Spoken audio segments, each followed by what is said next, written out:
বর্তমানে খুবই বহুল আলোচিত একটি বিষয় হচ্ছে অভিনেত্রী নুসরাত ফারিয়া। নুসরাত ফারিয়াকে নিয়ে বিভিন্ন মহল বিভিন্ন কথা বলছে, তার পাশে বিভিন্ন মানুষ দাঁড়িয়েছে এবং তার বিপক্ষে বিভিন্ন মানুষ দাঁড়িয়েছে। গত 18 মে নুসরাত ফারিয়াকে আন্তর্জাতিক শাহজালাল বিমানবন্দর থেকে আটক করা হয় বিগত সময়ে তার নামে মামলা থাকার কারণে এবং সেই মামলায় হাজির না হওয়ার কারণে। চলচ্চিত্র অঙ্গনের অনেকেই অনেক কথা বলেছে, তারা বলেছে বিষয়টা পুরোই ভিত্তিহীন, তার কোনো দোষ নাই, তাকে হয়রানিমূলক এই মামলায় ফাঁসানো হয়েছে। আবার কোনো রাজনৈতিক ব্যক্তিবর্গরা বলেছে সে রাজনৈতিক দল করতো না, কিন্তু আওয়ামী লীগের রাজনীতি, জাতির পিতা বঙ্গবন্ধু শেখ মুজিবুর রহমানের ছবি করছে, সেখানে সে অভিনয় করছে, তার কারণে তাকে গ্রেপ্তার করা হয়েছে।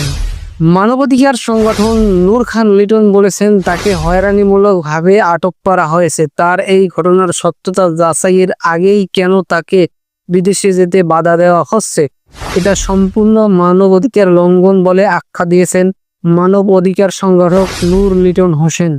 সাংস্কৃতিক অঙ্গনের অনেকেই তার পাশে দাঁড়িয়েছেন।